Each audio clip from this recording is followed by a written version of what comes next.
I'll try to use my 5 minutes as best as possible. A couple of things. The last time we introduced comprehensive immigration, we did it in a bipartisan manner the last 3 times, actually. And when it was failing in the Senate, and I turned to the broad-based community organizations across this country, they kind of said, it's really not our bill, Luis. You know, it's your bipartisan bill.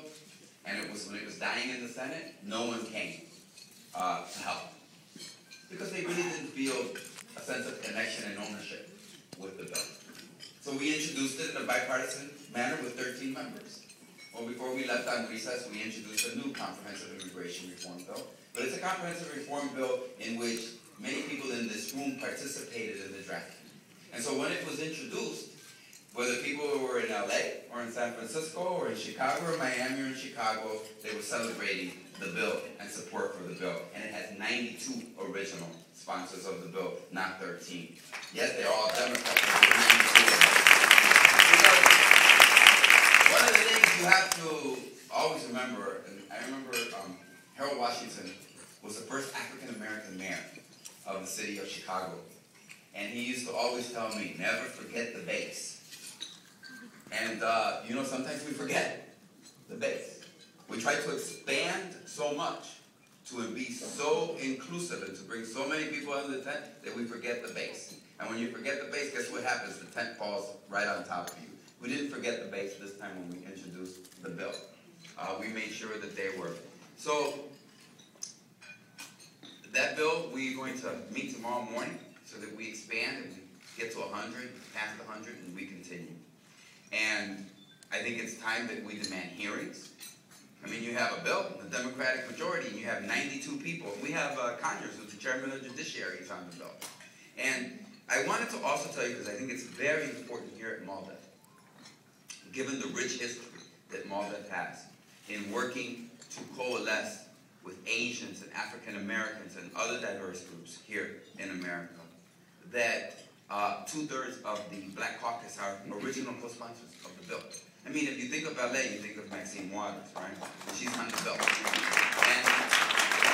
if you think of Detroit, you think of Conyers, he's on the bill. And if you think of New York, you think of Charlie Rango, and he's on the bill. Or Yvette Clarke. Go look at it a moment, and you will see the richness that the bill. It's a bill that we have to work for.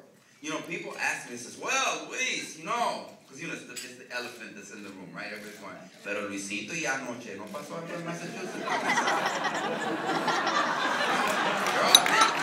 Right? You know, I didn't get to Washington, D.C. yesterday. I've been here a few years. Yeah, I thought about it. But you know what first occurred to me? A couple of things that occurred to me. Number one, we didn't have 60 Democrats on comprehensive immigration reform before the election yesterday. So,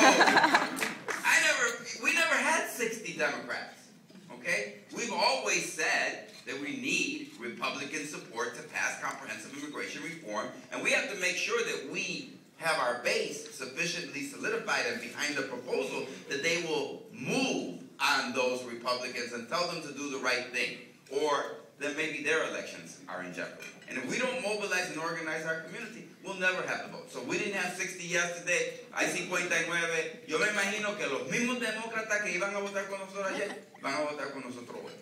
Así que, número uno. And last time I checked in the House, we had the same majority that we had yesterday, so we have to leave. So let's move forward. That's number one.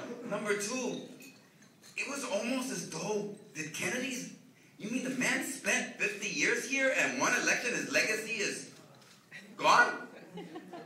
¿En la mente de quién cabe eso? Yo voy a continuar trabajando en el legado que hizo el senador Kennedy cuando se firme esa reforma. Entonces su legado se ha cumplido. No como unas elecciones.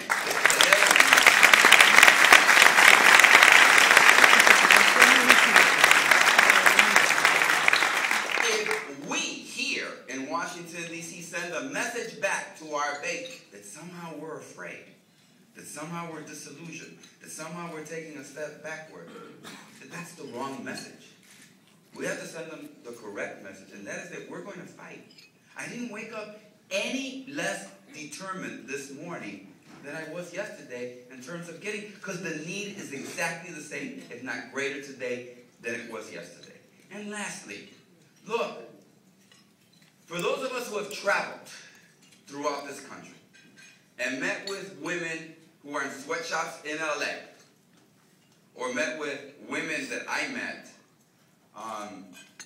picking garlic and strawberries in California, who every day are not only exploited in terms of their wages, but it's exploited also because there are women by unscrupulous men that exploit them sexually every day, their exploitation. It's like part of the dark thing that we don't talk about in immigration. You're going to tell me less people are going to die? No, more people are going to die. More families are going to be broken. And so the issues that drive us to bring about comprehensive immigration reform are still there. And I'm just as committed to getting it done. We've got 92. We're going to get up to 100. It's time to press our Democratic leadership. If we don't get this bill done, then Democrats will be doomed, I believe, from a perspective. Because guess what? They're talking to their base. You know who didn't come out to vote yesterday? The millions of people in New Jersey and in Virginia and in Massachusetts, the millions of people that we got out because we inspired them to vote, because we gave them hope that America could be a richer, fairer place for all of us to live in. Y si nosotros le mandamos el mensaje que no hay tiempo para ello, entonces ellos lo que van a hacer lo siguiente, creo yo. Van a decir, no tienen tiempo para mí, entonces ¿para qué yo voy a tener tiempo para ti el día de las elecciones? Yo quiero salir a votar para aquellas personas que cumplen con su palabra. Y nosotros tenemos que cumplir. Aún en la derrota es mejor dar la pelea que huir en el campo de batalla. Nosotros no podemos huir.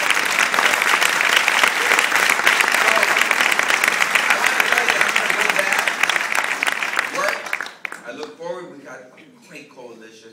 I'm very excited about where I saw my friend Javier. I know he's probably gone. We've worked for a long time together, and we're going to work on getting this done. I'm going down to Miami this weekend. We're going to meet with some folks in Miami. So if there's any folks from Miami, call the office. I'd love to see you down there where it's a little warmer. And then we're going out to LA next weekend. We're going to meet with all the community groups. We've got the LA AFL-CIO convention on Tuesday. I haven't changed my schedule. I haven't changed my itinerary. I'm not a person who likes to waste his time. I'm going to go out and keep traveling throughout this country and keep energizing the base to get this done. Muchísimas gracias por invitarme.